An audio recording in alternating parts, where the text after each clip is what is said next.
Nah, jadi waktu peperangan Badar itu Sa'ad bin Mu'adz juga yang mengatakan kepada Rasulullah, jangankan ke Badar ya Rasulullah, mati kelaparan pun kami akan mau bersamamu. Sehingga ketika Bani Quraisyah mengkhianati Islam, waktu itu Sa'ad bin Mu'adz ini yang disuruh Rasulullah tolong jaga Madinah. Dia jaga dengan sepenuh jiwanya Madinah. Ternyata orang Bani Quraisyah mengkhianati Sa'ad bin Mu'adz hingga dia akhirnya tertusuk.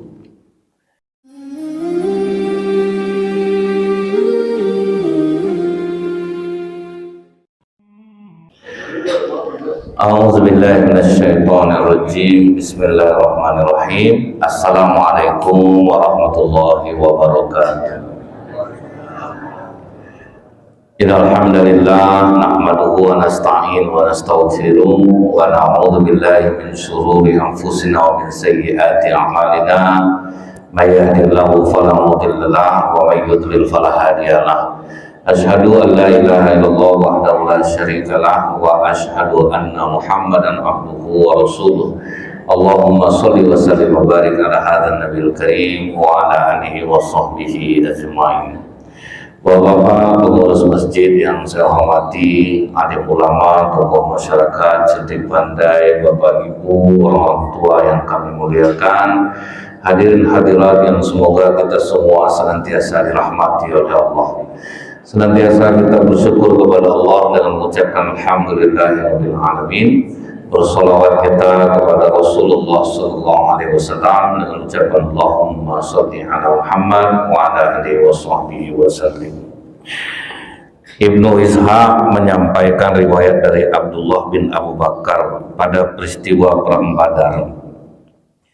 Ada sahabat Rasulullah ini namanya Sa'ad bin Mu'adz. Jadi Sa'ad bin Mu'adz ini waktu Perang Badar itu dia dekati Rasulullah SAW. Ya Rasulullah, bolehkah kami membuatkan untukmu tenda agar nanti ketika perang berlangsung dan kami kalah, engkau bisa masuk ke tenda itu di atas punggung kuda dan engkau pulang ke Madinah.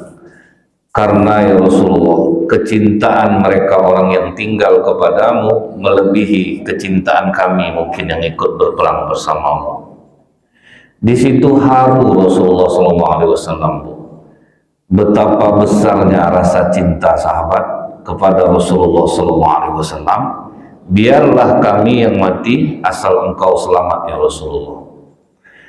Dan perlu kita ketahui Pak, Sa'ad bin Mu'adz ini dia pernah menentang dakwah Islam ketika Mus'ab bin Umair, duta Islam yang pertama yang berangkat ke Madinah, itu sempat diusir oleh Sa'ad bin Mu'adz. Dan Sa'ad bin Mu'adz ini di kaumnya itu termasuk orang yang sangat dihormati. Jadi waktu Mus'ab bin Umair ini datang, kata Sa'ad bin Mu'adz, kau pergi dari sini atau kutombak kepala kau. Kata Mus'ab bin Umair, maaf Tuan, Tuan silahkan duduk, dengarkan dulu apa yang saya sampaikan. Kalau memang Tuan tidak suka, saya akan menghindari dari apa yang tidak Tuan suka.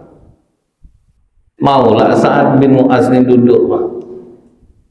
Begitu Sa'ad bin Mu'adz duduk, dibacakanlah oleh Mus'ab bin Umair awal surat Az-Zukhruf. Dia kebetulan Mus'ab bin Umair ini selain berwajah tampan, dia juga suara bagus. Setelah Mus'ab bin Umair membacakan ayat itu kepada Sa'ad bin Mu'adz, kemudian dijelaskan beberapa dasar ajaran Islam, akhirnya Sa'ad bin Mu'adz tunduk Pak. Apa kata Sa'ad bin Mu'adz? Bagaimana kalian dulu sebelum memeluk Islam ini, apa yang harus dilakukan? Maka kata Mus'ab bin Umair, mandi, bersuci, baru kau bersyahadat. Ini sama dengan kisah masuk Islamnya Umar bin Khattab, disuruh mandi dulu sama adiknya. Kemudian setelah itu Pak, begitu dia masuk Islam, dia akhirnya mengorbankan seluruh jiwa dan raganya untuk Islam.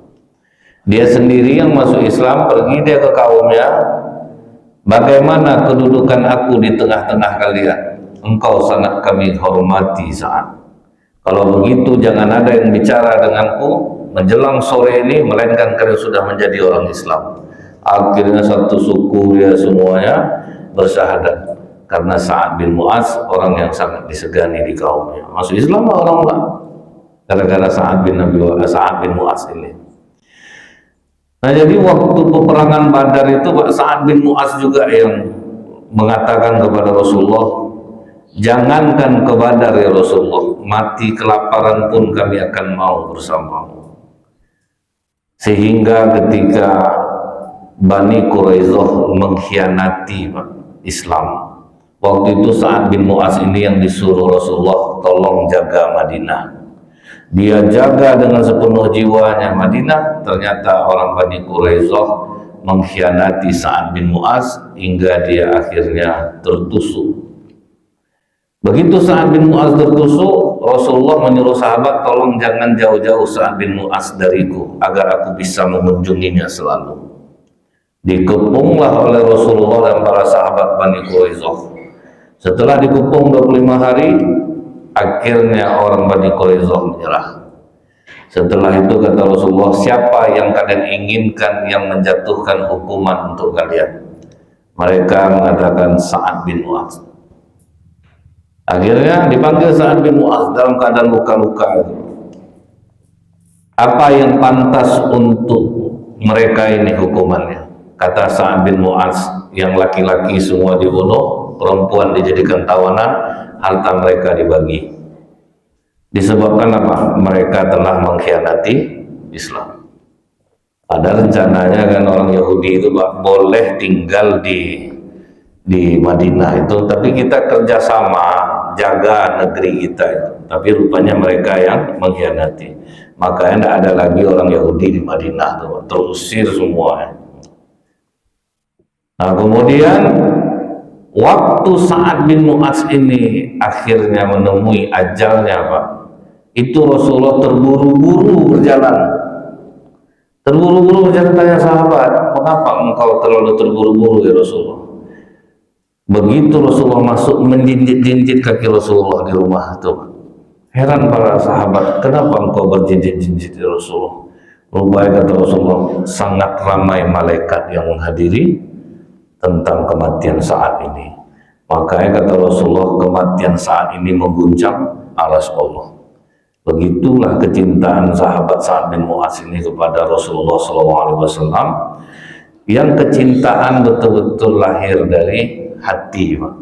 Jadi memang cinta itu tidak bisa dibuat-buat.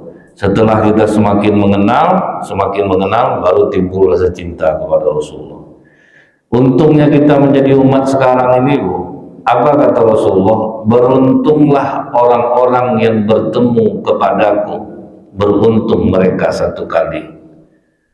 Tapi jauh lebih beruntung orang-orang yang tidak bertemu dengan aku, tapi mereka beriman kepadaku, mereka beruntung 7 kali. Macam kita ini insya Allah baik. Tidak pernah jumpa Rasulullah tapi beriman kepada Rasulullah. Cuman menimbulkan rasa cinta itu yang sangat dahsyat Pak ya, yang tidak dibuat-buat. Bukan hanya sekedar bersolawat, tetapi kita juga mempelajari tentang sirah hidup Rasulullah selama ini. Itulah yang menimbulkan cinta kita kepada Rasulullah. Karena modal cinta ini bisa mengantarkan orang ke surga bersama Rasulullah SAW. Ada seorang sahabat yang ini hadis riwayat Tabrani, sanad dari Ummul Mukminin Aisyah radhiyallahu anha. Tidak disebutkan nama sahabat yang bertanya ini. Dia bertanya kepada Rasulullah, ya Rasulullah, aku ketika bersama engkau betapa bahagianya diriku ini. Tetapi begitu aku pulang ke rumah, aku langsung bersedih, teringat olehku bila kita telah mati nanti, dan di akhirat tentu aku tidak bertemu lagi denganmu, sebab engkau Nabi, sementara kami hanya umatmu. Tentu jauh betul kita rasanya Rasulullah. Waktu itu Rasulullah tidak menjawab, sampai akhirnya Allah turunkan surah An-Nisa ayat 69. Wa may yuti'illaha war rasula fa ulaika ma'al ladzina an'ama Allahu 'alaihim minan nabiyyin wasiddiqin wasyuhada'i wassolihin wa hasuna ulaika rafiqa. Dan barang siapa yang menaati Allah dan Rasulnya, mereka itu akan bersama-sama dengan orang-orang yang dianugerahi nikmat oleh Allah, yaitu para nabi, para siddiqin, orang-orang yang mati syahid, dan orang-orang soleh, dan mereka itulah teman yang sebaik-baiknya. Jadi dari ayat ini senang hati sahabat, Pak. Oh, tak akan jauh kita nanti dari Nabi. Asal kita beriman kepada Allah, beriman kepada Rasulullah, kita akan bersama nanti di surga.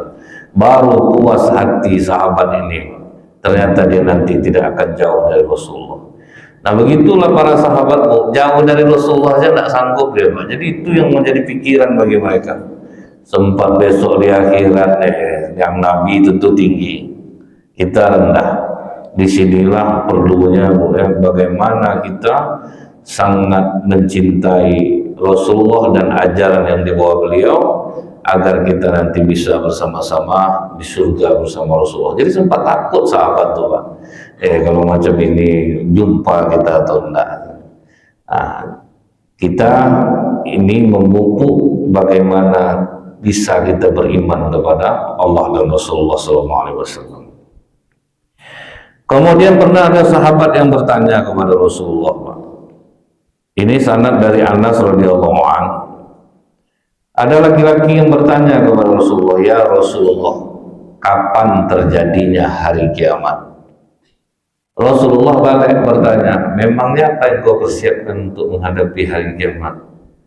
Aku hanya mempersiapkan kecintaanku kepada Allah dan Rasulnya. Maka kata Rasulullah, engkau akan bersama orang yang engkau cintai. Jadi punya modal rasa cinta, amalan sedikit, Pak, amat insya Allah. Cuman punya modal rasa cinta. Cara untuk bisa menimbulkan rasa cinta kepada Rasulullah ini, ikut aja apa kata Rasulullah. Sholat berjamaah, laki-laki sunnah muakkad, jangan tinggalkan. Berarti cintalah kita kepada Rasulullah. Rasulullah pernah mengatakan, orang yang jauh sebelum masuk waktu sholat sudah bersiap-siap, nanti di akhirat wajahnya akan seterang matahari. Orang azan baru dia siap-siap, wajahnya seterang bulan. Orang iqomah baru dia siap-siap, wajahnya seterang bintang. Kita sering seterang kunang-kunang, panjanglah doa, mana bisa. Nah, jadi ini yang harus kita bilang cinta kepada Rasulullah. Cuma tidak mau ikut yang level tertinggi, Pak. Para sahabat itu, Pak, ya, mereka tidak pernah tinggal takbiratul ula bersama imam. Jauh sebelum masuk waktu sholat, mereka sudah ada di masjid. Nah, itulah yang membuat semakin tumbuh rasa cinta mereka kepada Allah dan Rasulullah. Karena semakin disiplin kita aja kerja, semakin disiplin datang berbeda gaji, berbeda perhatian bos. Apalagi kita kepada Allah ini. Jadi ingin mendapatkan level tertinggi, sholat berjamaah. Dan Rasulullah, ya, sepahit apapun keadaan, dalam keadaan perang pun Rasulullah tidak pernah meninggalkan sholat berjamaah. Ada sekitar 24 kali pada masa peperangan Rasulullah tetap melaksanakan sholat berjamaah. Sempat orang kafir, Pak, mengatakan, kalau kita mau serang umat Islam ini, kita tunggu dia melakukan satu amalan yang lebih mereka cintai daripada anak dan istrinya. Bertanya orang kafir yang lain, apa yang lebih mereka cintai dari anak istrinya? Sholat berjamaah. Itulah Pak. Kemudian Jibril memberitahu kepada Rasulullah, mereka akan menyerang pada saat kalian sholat berjamaah ya Rasulullah. Maka Rasulullah membagi 2 saf. Jadi sholat khauf ini, begitu yang di depan sujud, yang di belakang berdiri memegang senjata. Bingung orang kafir ini, berubahlah cara sholat orang ini rupanya, tetap sholat jamaah. Berubah rupanya caranya. Nanti begitu selesai yang sujud yang depan, maka barulah yang di belakang sujud. Kemudian pindah posisi depan, gantian lagi, sampai nanti akhirnya tahiyat bersama-sama. Jadi memang sholat jamaah ini tidak pernah ditinggalkan. Tapi waktu masa wabah kan ada ditinggalkan, betul, sekampung itu aja Pak. Di mana yang ada wabah itu tidak. Jadi bukan secara keseluruhan. Nah kita takutnya Pak ya, fenomena Turki saat ini itu 90% beragama Islam, tetapi hanya 10% yang sholat lagi Pak. Jadi saya dulu sempat heran dengan hadis Rasulullah itu. Salah satu tanda akhir zaman, kalian akan memerangi orang Turki. Bingung saya, Turki kan Islam, rupanya sekulernya sangat tinggi. Sampai orang Indonesia yang berada di sana bingung mau sholat di mana pas Idul Fitri, Idul Adha. Akhir puasa tidak ada takbiran, pagi sepi. Ada dicoba diwawancara orang-orang sana, nama-nama waktu sholat aja banyak yang nggak tahu. Nggak usah sholat, nama waktu sholat aja. Jadi ini Bapak Ibu, beruntung kita tinggal di Indonesia ini yang masih menghidupkan syiar-syiar Islam. Sholat berjamaah orang masih banyak. Karena memang Allah mengatakan dalam hadis qudsi, ingin rasanya aku mengazab manusia ini, tapi ketika melihat mereka berbondong-bondong menuju masjid, anak-anak belajar Al-Quran, reda dan tentramlah amarahku. Masih aman. Nah kemudian Pak, ada riwayat yang berikutnya itu ketika Abu Dzar Al-Ghifari ini sahabat Rasulullah yang memang berwatak keras. Jadi untuk kebaikan nih tidak ada toleransi. Jadi kita maklum kalau ada kita orang yang keras Pak, tidak ada toleransinya. Pokok kalau baik A, B. Jadi memang ada seperti itu sifat umat Islam ini. Abu Dzar Al-Ghifari itu pernah dia syahadat di depan orang kafir, dikeroyok, dia ramai-ramai azab Pak, bengkak-bengkak mukanya kena keroyok. Dinasehati dia sama Rasulullah, Islam masih lemah di Mekah nih Abu Dzar. Jangan kau sebut-sebut la ilaha illallah Muhammadur Rasulullah depan mereka, azab kau nanti. Kalau kau mengizinkan ya Rasulullah, tiap hari aku syahadat di depan mereka nanti. Udah kena pukul, udah azab tuh Pak. Kalau kau izinkan, syahadat aku boleh. Kemudian besoknya rupanya dibuktikannya boleh. Diteriakannya la ilaha illallah Muhammadur Rasulullah di depan orang-orang kafir. Kena tinju oleh Pak, senyum dia kena tinju tuh Pak. Memang lain kerasnya. Datanglah Abu Bakar menyelamatkannya. Kata Abu Bakar Siddiq, orang Quraisy, tahukah kalian kampung dia ini di mana? Di mana memang Abu Bakar? Dia ini adalah Bani Ghifar, Bani perampok yang sangat ditakuti oleh orang Quraisy. Kalian pasti lewat di kampungnya, sempat ini mati kalian buat, matilah dagangan kalian dibikin mereka. Bangkit cuma seorang tua. Akhirnya dinasihati balik dia oleh Rasulullah, jangan macam ini Abu Dzar. Akhirnya Abu Dzar bersumpah kepada Rasulullah, baik ya Rasulullah, aku akan pulang kepada kaumku dan tidak akan kembali kemari sebelum aku mendakwahkan Islam kepada orang-orang di kampungku. Masuk Islam orang kampungnya lewat Abu Dzar Al-Ghifari, pergi mereka ke Mekah. Nah, Abu Dzar ini pernah bertanya kepada Rasulullah, ya Rasulullah, bagaimana kalau kita mencintai seseorang karena amal yang dia lakukan, tapi kita tidak bisa melakukan seperti amal yang dia lakukan? Maka Rasulullah mengatakan, engkau akan bersama orang yang kau cintai. Jadi kadang Mbak, kita salut nengok orang, rajin dia puasa sunnah, rajin dia sholat malam, rajin dia baca Quran. Kita tidak bisa serajin dia. Modal mencintai dia itu aja Pak ya, udah bisa mengantarkan kita kepada surga. Mencintai orang-orang soleh itu sudah bisa membuat kita masuk surga jadinya. Karena kita memang tidak akan bisa Pak mengikuti amalan orang macam-macam orang beramal ya. Ada yang kuat membaca Quran nih Pak, ada yang sampai 10 juz satu hari. Pokoknya yang memisahkannya sholat, makan, duduk, nunggu orderan. Nah, dia ada saya lihat tukang urut keliling bapak-bapak ke sepeda deh Pak. Kalau tidak ada orang manggil dia urut, duduk stay-nya di masjid Pak. Jadi baca Quran sampai nanti ada orang nelpon dia, baru dia pergi. Nanti ada yang bisa sampai 10 juz satu hari baca Quran.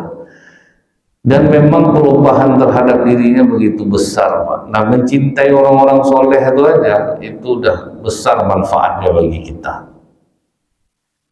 Kita ingat Bu ya, di zaman Nabi Musa alaihissalam ada orang yang sangat jahat Pak. Saking jahatnya Allah memfirmankan kepada Nabi Musa alaihissalam, kau pergi ke kampung itu, cari orang yang namanya ini, usir dia dari sana. Sampai Nabi Musa yang turun, datanglah Nabi Musa ke sana. Sampai di sana dicari orang nama itu, jumpa sama Nabi Musa, menggigil dia Pak, karena dia tahu udah dapat kabar Nabi Musa ini melempang orang mati Pak. Jadi ini tidak bisa dilawan dia. Diusir, cabut dia. Rupanya pindah dia ke kampung lain Pak. Datang lagi Allah bilang, wahai Musa, dia pindah ke situ, usir dia ke padang pasir yang tidak ada orang. Pergi Nabi Musa ke sana, diusir dia ke padang pasir. Di padang pasir itulah dia menemui sakratul maut Pak. Begitu dia menemui sakratul maut, dia berdoa kepada Allah, ya Allah, kau telah pisahkan aku dari keluargaku, kau telah pisahkan aku dari masyarakatku. Satu aku mohon kepadamu ya Allah, jangan pisahkan aku dari rahmatmu. Walaupun selama ini aku jahat ya Allah, tapi aku sangat mencintai orang-orang yang beribadah kepadamu. Aku tidak pernah mencelakakan mereka. Itu modalnya Pak. Aku memang jahat ya Allah, tapi aku cinta sama orang-orang soleh. Nah, itu aja modalnya Pak. Apa kata Allah kepada Nabi Musa alaihissalam? Wahai Musa, selenggarakan jenazah waliku di padang pasir itu. Sangka Nabi Musa siapa Pak? Rupanya pas sampai di padang pasir itu terkejut nih Musa. Ini kan orang yang kusir dulu deh. Kok jadi wali pula? Akhirnya dilihatkan Allah kepada Nabi Musa apa doa dia sebelum dia meninggal dunia. Rupa kecintaan kepada orang-orang soleh itu bisa membawa kita ke surga, sekalipun kita tidak mampu melakukan amalan seperti amalan mereka. Nah sekarang ini Pak, banyak di Jakarta itu ya, orang-orang wajahnya soleh masuk rumah sakit, tapi tidak diketahui penyakitnya. Wajah soleh nih Pak, sholat rajin. Disebabkan apa? Suka menghina orang-orang soleh juga. Dan sekarang ini banyak nih, orang tidak sesuai dia dengan pemahaman orang, diserangnya sedang ceramah. Jangan duduk sama mereka, mereka ahli bid'ah. Orang yang dikatakannya ahli bid'ah belum tentu seperti apa yang dia pikirkan. Akhirnya kalau orang-orang soleh sakitnya tidak ketemu, coba lah mana tahu dia ada menghina orang soleh. Jadi pas saya ceramah di Masjid Dakwah Rumbai, ada seorang bapak-bapak bilang betul Ustaz, keponakan saya tragis matinya karena dia benci betul dengan Ustaz Abdul Somad. Tragis matinya Pak, mendadak. Dia pokoknya asal nampak Ustaz Somad di TV itu Pak, dia bunuhlah Somad ini. Nah, gitu-gitu dia Pak. Tragis matinya sekali. Karena kalau kita tidak bisa melakukan amalan seperti amalan orang soleh, jangan pula menghina orang-orang soleh. Nah, ini karena sekarang ini kan udah mudah orang menghina orang, menganggap orang lain salah, dia betul, rupanya bahaya. Orang Islam ini tidak bisa kita beramal seperti amalan yang dilakukan orang, paling tidak cintai orang-orang yang melakukan amalan tersebut. Kita tidak mampu, kita cintai cara mereka. Nah, itu maksudnya. Kemudian Bu, kita lihat pula yang dikatakan Ali bin Abi Thalib, bagaimana kecintaan mereka kepada Rasulullah SAW. Pernah terdengar kabar oleh Ali, Rasulullah dalam keadaan lapar Pak. Tak siapa yang menyampaikan, umat Islam waktu itu memang sedang susah. Ali pergi ke tempat orang Yahudi yang sedang menyiram kurma, ditawarkan Ali lah jasanya, boleh tidak aku nyiramkan kurma kau? Kata orang Yahudi itu, boleh, nanti aku upah kau 1 ember 1 kurma. Nah, itu upahnya Pak. Akhirnya dapat sama Ali 17 ember, berarti 17 kurma. Dibawa oleh Ali kepada Rasulullah, ya Rasulullah, telah sampai kabar kepadaku bahwa engkau dalam keadaan lapar. Ini aku bawakan kurma, silahkan makan ya Rasulullah. Kata Rasulullah, apakah engkau melakukan ini karena engkau mencintaiku Ali? Iya ya Rasulullah. Maka sekali lagi Rasulullah mengatakan, engkau akan bersamaku di surga karena engkau bersama orang yang engkau cintai. Nah, ini Bu, kadang saya lihat majelis taklim ibu-ibu ini banyak sholawatnya Pak, itu udah bagus. Banyak sholawat, pas ada acara-acara di rumah-rumah banyak sholawat. Tapi ingat, jangan sudah sholawat tuh gunjing Pak, ini kadang bersatu amalan tuh jadinya Pak. Misalnya yang satu memimpin sholawat loh kan, sholatun bisolabil mubin, nunggu dia itu Pak sempat aku gunjing, itulah tak teh awal si des dia itu kan, udah mulai menggunjing orang, sholawat juga.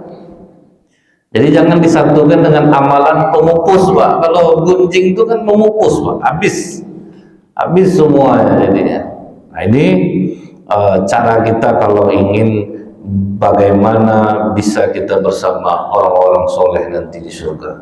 Tidak bisa kita melakukan amalan soleh yang dilakukan orang, mungkin dia terlalu hebat amalannya, maka paling tidak kita mencintai amalan yang mereka lakukan dan orang yang melakukannya.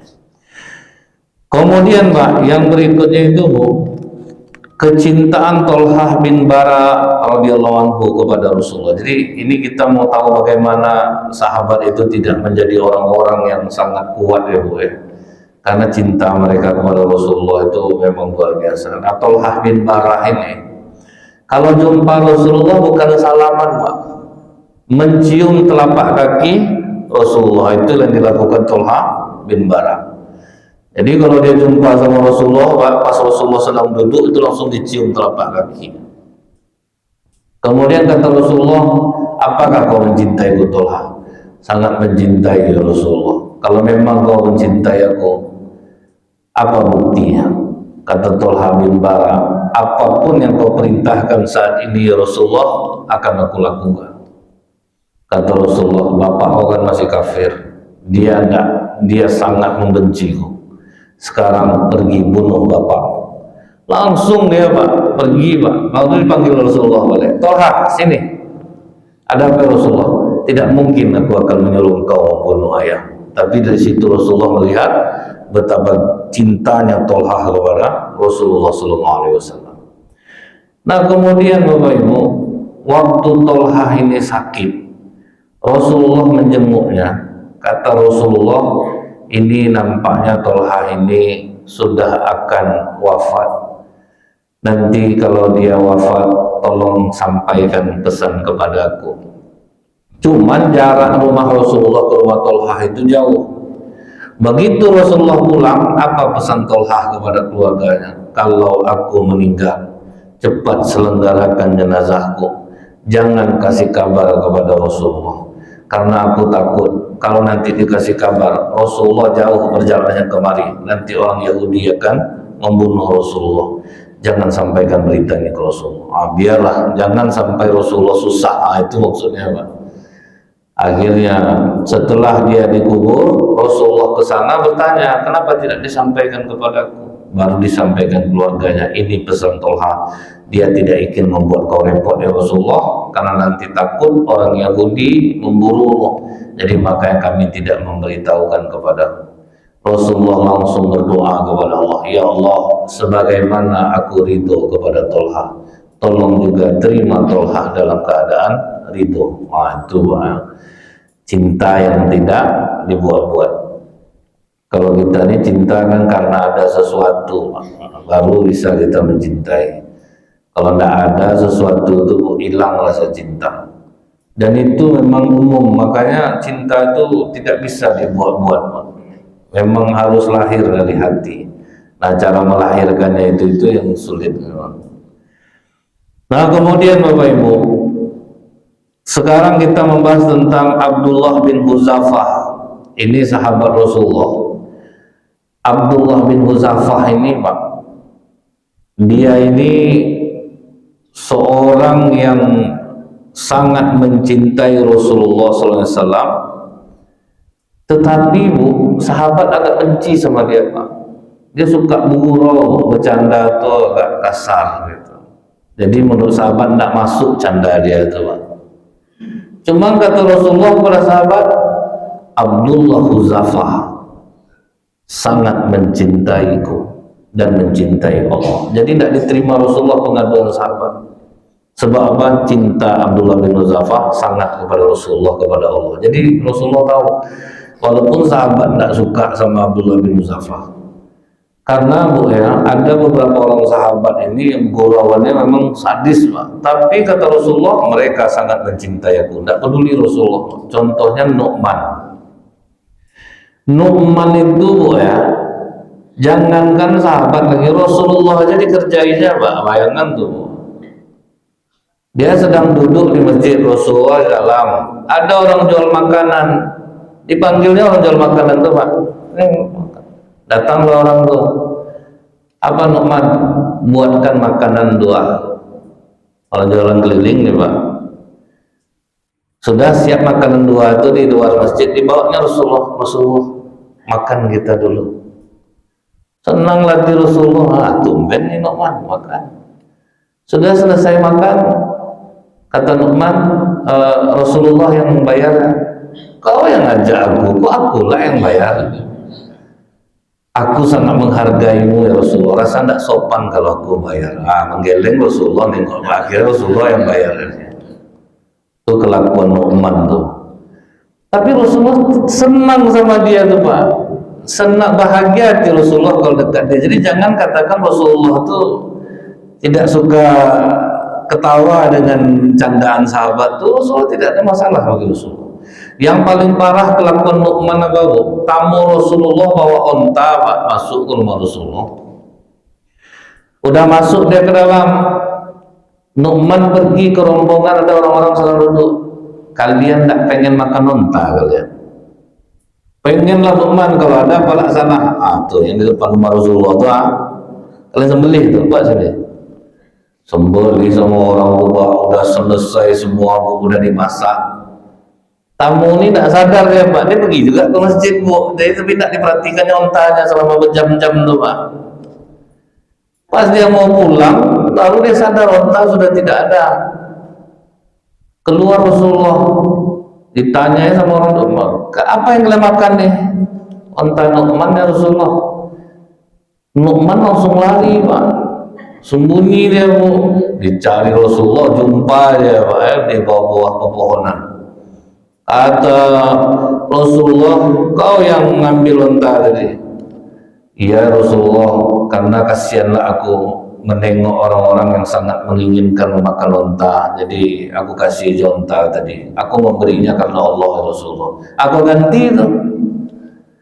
Apa? Aku ganti ya Rasulullah. Akhir Rasulullah ganti itu. Jadi sahabat benci sama Nu'man nih, Pak. Oh, macam ini betul kelakuan kau. Karena Bu ya, waktu orang kencing di masjid, orang tuh sedang kencing di masjid, datang orang Nu'man, usir orang tua dia kencing di masjid. Orang tua orang buta, dipegangnya tangan orang buta nih Pak, dibawanya ke tengah masjid Pak. Kalau kau mau kencing di sini, itu apa tak marah sahabat dibuangnya Pak. Kan umur kita kan udah nggak masuk akal gurauan dia. Tapi Rasulullah bukan itu yang dipandang, hati dia Pak. Nah, jadi kita bilang orang kita nggak suka belum tentu lagi Pak. Di sisi Allah bisa jadi mulia daripada kita. Maka kita nggak boleh nggak remeh orang. Nah, itulah salah satu gurauan Nu'man ini Pak ya. Dan begitu juga dengan Abdullah bin Hudzafah. Julaibib itu banyak orang sahabat nggak suka, tapi Rasulullah Pak ya, Julaibib itu pernah dipeluk Rasulullah dari belakangnya. Disangkanya saya pengamuk oleh Pak, dia mau kasar orangnya. Siapa yang meluk aku? Pas ditengok Rasulullah, Rasulullah bahagia betul aku dipelukmu. Padahal aku tidak ada harganya di tengah manusia. Kata Rasulullah, tapi kau sangat berharga di sisi Allah. Makanya Rasulullah yang ngomong tuh, sahabat benci sama Julaibib, sama Nu'man benci, sama Abdullah bin Hudzafah ini pun sahabat benci. Cuman rupanya cara Rasulullah menilai beda. Cara Allah menilai beda. Makanya tidak bisa kita menganggap remeh orang. Ini payah, ini sesat anak, ini bahaya hidup orang. Belum tentu lagi. Cara Allah memandang beda. Ingat kejadian di Madinah, hujan lama tidak turun. Ulama sudah berkali-kali sholat minta hujan, Allah tidak turunkan hujan. Sampai begadanglah ulama dalam Masjid Nabawi bergelap-gelap merenung. Kenapa lah macam ini? Tidak dikabulkan kita minta hujan. Tidak lama sudah itu masuk tukang sol sepatu di Madinah. Sudah dia berwudu, masuk dia ke masjid, sholat dia 2 rakaat, diangkatnya tangan dia ke langit.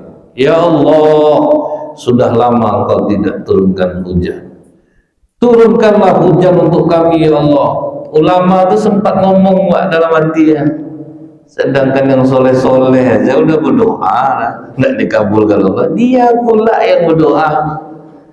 Tapi seketika itu juga ulama ini terkejut. Baru turun tangannya selesai berdoa, turun hujan selebat-lebatnya. Ditunggu ulama ini subuh. Siapa nih tukang sol sepatu nih? Habis sholat subuh diikuti ulama ini dia. Aku telah mendengarmu berdoa dari semalam. Siapa kau? Kata tukang sol sepatu ini, kau telah mengenal aku, tolong jangan ikuti aku. Sejak itu tidak menjadi tukang sol sepatu lagi dia di Madinah. Itulah bentuk biasa, tapi amalan luar biasa. Makanya jangan meremehkan orang. Nah, Abdullah bin Hudzafah ini apa tidak dicintai Rasulullah? Baru sahabat tahu kenapa Rasulullah mencintainya pas pada masa Umar bin Khattab. Sudah meninggal Rasulullah nih Pak. Abdullah bin Hudzafah itu diutus untuk berperang melawan tentara Romawi. Rupanya kalah Bu. Abdullah bin Hudzafah tertawan dengan 300 orang tentara Islam. Dapat kabar Raja Romawi, salah satu yang tertawan itu adalah sahabat Muhammad, yaitu Abdullah bin Hudzafah. Wow, senang hati Raja Romawi. Inilah kesempatan kita menghinakan Islam. Ada sahabat Muhammad, aku ingin menengok pula seberapa kuat agama orang ini. Dipanggilnya Abdullah bin Hudzafah. Kau aku kasih separuh harta kerajaanku. Aku nikahkan engkau dengan putriku, tapi tinggalkan agama. Apa jawaban Abdullah bin Hudzafah? Kau kasih aku seluruh kerajaanmu, ambil kerajaan yang di Arab, kau kasih sama aku, tidak akan aku tinggalkan agama. Menggeleng juga raja ini pokoknya. Ngeri agama kekuatan akidah orang Islam ini. Dikasih harta, disuruh nikah, tak mau meninggalkan. Kalau begitu kau ke penjara dan kau tidak akan aku kasih makan. Kau yang berkuasa, silahkan. Di penjara dia Pak ya. Dan 3 hari tidak dikasih makan, tidak dikasih minum. Pas hari keempat dikasih babi sama minuman keras Pak. Kau kan dalam keadaan darurat nih. Aku tahu orang Islam kalau dalam keadaan darurat dia boleh makan babi, dia boleh minum minuman keras. Silakan makan minum. Tak, aku tidak akan memakannya walaupun aku mati. Tapi kan membolehkan itu. Sebetulnya boleh, tapi aku tidak mau karena tujuan kau adalah menghina Islam. Dan aku tidak ingin membuatmu tertawa. Aku tidak mau makan. Hamba terkejut. Kaisar Romawi memang ngeri iman umat Islam ini ternyata. Dididihkanlah Pak air, dibuat tempatnya dididihkan air. Tidak juga kau mau ikut agama kami, kau akan kurebus di dalam itu. Pas dikatakan rebus itu menangis Abdullah bin Hudzafah. Senang hati Kaisar Romawi ini. Mundur juga dia jadi. Kenapa kau nangis? Sayang aku cuma punya nyawa satu. Kalau sempat nyawa aku sebanyak rambutku, aku ingin kalian tuangkan aku dalam tuh, biar aku mati syahid berkali-kali. Akhirnya nyerah Kaisar Romawi. Ini ajalah Abdullah bin Hudzafah. Kau cium kening aku lepaskan kalian semua. Itu hukumannya jadinya Pak. Udah pening Kaisar Romawi ini. Akhirnya dicium oleh Abdullah bin Hudzafah keningnya, dibebaskan dia semuanya Pak, tawanan perang. Sejak itulah kata Umar bin Khattab, siapapun yang berjumpa Abdullah bin Hudzafah, kecuplah keningnya. Itulah Pak. Jadi karena gara-gara kecupannya itu kan udah stres Kaisar Romawi, tidak bisa menghukum apa-apa Pak. Itu aja hukum aku cium kepala aku. Aku lepaskan kau. Jadi siapapun yang jumpa Abdullah bin Hudzafah mencium keningnya. Sejak itulah sahabat tahu Pak, inilah yang membuat Abdullah bin Hudzafah berbeda di sisi Rasulullah. Karena Rasulullah tahu sisi terdalam di dalam hatinya, betapa kuat cintanya kepada Allah dan Rasulnya. Mungkin ini dulu pagi ini, mudah-mudahan ini bermanfaat. Insya Allah akan kita sambung kembali. Subhanakallahumma bihamdika asyhadu an la ilaha illa anta astaghfiruka wa atubu ilaik. Assalamualaikum warahmatullahi wabarakatuh.